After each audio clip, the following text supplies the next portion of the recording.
All right. Welcome. Wow. Welcome, Mr. Butenhoff. This is... It's been too long. It's been too long. It's been too long. But our viewers won't know that. No, that's okay. It's G31. It's the first one. Okay. 3A. That's a standard. That's a standard. I can perform a dilation with given center and scale factor. Okay. All right. But first, Yes, sir. I have a question for you. Oh, what? Why is today a beautiful day for math? Let's see. As that seagull flies over the building, it's a beautiful day for math because, man, that Nate's great. Whew. Got it. Yes. I'm glad you asked me first. You totally stole my reason. Mr. Jameson. Because Nate's here. Why is it a beautiful day for math? Today is a beautiful day for math because the wrestling season starts in like 3 weeks. 3 weeks? About a month. Okay. Okay, it's starting soon, right? Right. You're a math teacher? All right. So back to this. But I see triangles on here. What's going on here? Okay, so here's the deal. Here's the deal. We're talking about dilations. This whole unit deals with similarity. Oh, okay. And we're going to focus on triangles mostly. However, there are some great vocabulary words that we should really know. If we're going to be geometers, that's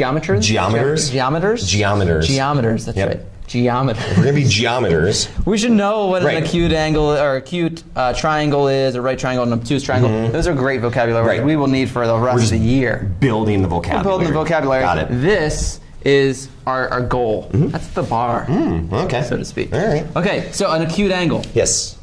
What would you say with this? That's one word, not two words. Acute. Acute triangle, I mean. Acute triangle. Is it all the angles are acute? Has all acute angles. So they're all acute. All of them are. And acute angles, we already did this. There are angles that are less than 90 degrees. Less than 90. That's a good one. Ooh. So a triangle like this. Got it. So like, let's say, I don't know, maybe this is 60, 60, 60. This is 60. Probably not to scale. But 60 it's all about degrees, the notation. 60 degrees. It's all about the notation. So that's an example. Got it. All right. So it has all acute angles. That's one example. Can I got this one. Yeah. A right triangle has one 90-degree angle. Got that one. Because right angles are 90 degrees, so one 90-degree angle. Classic example. Can't have more than one. Right there. That would make sense. It would not make sense.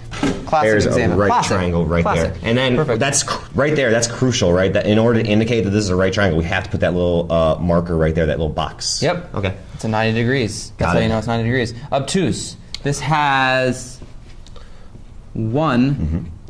What? Whoa. Double underline. Obtuse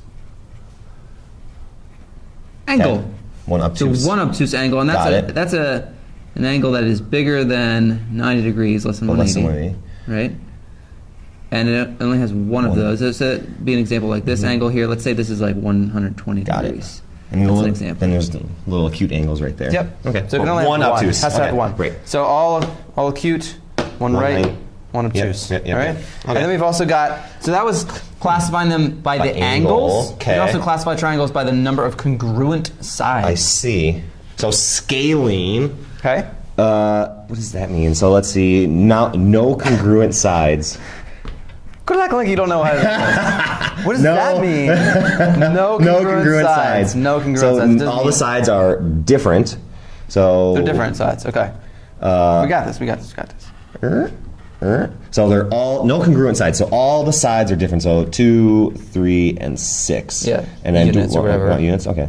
Centimeters, whatever. Centimeters. And then can I talk about markings? Because I think that's crucial. Sure. So I don't know. Small, medium, large. Okay. So we have 3 different angles, so we mark it as such. That's indicating there are 3 different sides. Yeah, 3 different sides. Side lengths. All the sides are different. Okay. Then isosceles. Isosceles. This is a great one. I love the isosceles triangle. So this is where 2 sides are congruent. Isosceles. You got to say it like that too. Isosceles. That's the name of an angel.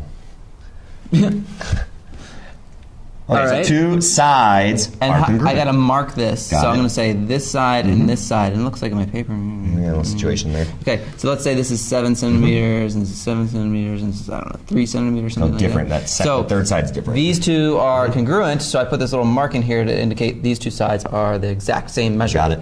All right, and then the last one. So equilateral or equilateral. All 3 sides are congruent. All of them. Perfect. That's amazing. Right on. The equilateral triangle, or equilateral. Perfect, perfect, perfect. All 3 sides are congruent. Nice. Cool. Okay, so all 3 sides are congruent, all 2 sides are congruent, all 1. Well, none. None. 1 or none. None. 1. 1 congruent. All 1. Okay, so that's just the backwards vocabulary. This is what we're really doing. So, okay, dilation. Okay, so perform a dilation on the coordinate plane. Okay. I don't see one yet. The dilation should be centered at 0, 0. That's the origin. Got it. And have a scale factor of 3. Okay, so this is actually a transformation. We did this in the very first unit, and it was one of the 4th ones we talked about. So a dilation. So I guess like dilation, you dilate your pupils, and then like on a smartphone, when you like stretch a picture. Right, like zoom in on a map or zoom out, I guess. Or for a picture, yeah, that makes sense. So what we need is we need a coordinate plane. So I'm going to draw one. So I'm going to pick this line right here, and I'm going to draw my y-axis.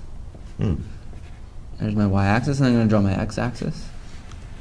So okay, we're dilation. Okay. So then, rewinding back to algebra, we need to know what 0, 0 is. 0, 0 is the origin. It's right here. Center at 0, 0. That spot right there. Okay. And so we've got a dilation. So perform a dilation of the coordinate plane. Now it doesn't give us a shape yet, so I'm going to draw one. Okay. My shape's going to start over here at 2, 2, and negative 2, 1, and then I'm going to have another one at 1, negative 2. And this is completely arbitrary. I'm just making one up. I'm just completely making one. It doesn't even have to be around the center. The dilation starts at the center, so everything kind of gets pushed away from that. All of these points are going to be 3 times as far away when I'm done doing this. So this is A, this is going to be B, and this is going to be C. And so I'm sorry, I'm hogging the paper. No. So I'm just going to indicate our coordinates. So A is 2, 2. Yep. The B is negative 2, 1. Yep. And C is 1, negative 2. Right. Okay. Okay, so I have some arbitrary figure that I just decided, I just made up. Got it. And we're going to try to blow it up by 3. So dilate it. Dilate it. So it's going to be bigger. It's going to be bigger. Scale factor of 3, it's going to be bigger. Okay. So if it's 1/3, it'd be smaller. Got it. So let's see. If a scale factor of 3, I'm guessing, this is my guess, we're going to multiply, so for example, A, we're going to multiply both of these by 3 because it's a scale factor. That's right. That's my guess, yeah? Yep, that's exactly what we do. Okay. So therefore, A prime, 2 times 3 is 6, 2 times 3 is 6. You got it. So our new A is at 1, 2, 3, 4, 5, 6. 1, 2, 3, 4, 5, 6, right there. You got it. So that's A prime? A prime. Got it. Yep.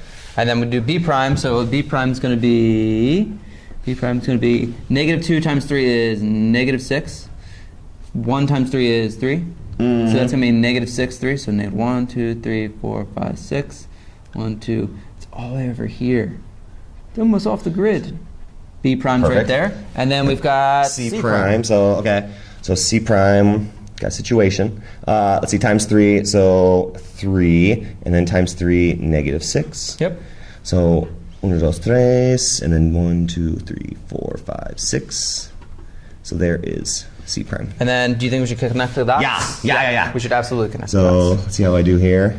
Nice. That was super This is straight. tough. This is a tough angle. You got it. Yeah. Okay, it's all good. It's all good. It's all good. You could always use a straight edge to do that. So what we did here after the dilation, C prime is now 3 times the distance away from our center of dilation. And our center of dilation was the origin. So this is 3 times as far away from this as this was. As is A. Compared to this. And all the points are. So they're all 3 times as far away from the center of dilation. So if I change the center of dilation, the same idea happens, except you wouldn't just multiply. So you only multiply the coordinates by the scale factor when the dilation is centered at the origin. Can I propose something? Yeah. And maybe disagree? If I look at this angle A and this angle A prime, they look the same. They're the Do you same. think they're the same? They are the same? All right, cool. I'm gonna label that. So when you dilate it, the angles stay the same? Which is why it's in the similarity unit. Because they are going to be similar triangles, they're not going to be congruent. You're a genius. They're in the similarity unit because those triangles are going to be similar. And we're going to talk about that in G2-2. Like a small zebra and a big zebra. Yeah, right, exactly. Wait, a zebra? Oh, yeah. Small zebra and a big zebra. Small car, big car. Okay. All right. All right, we're good.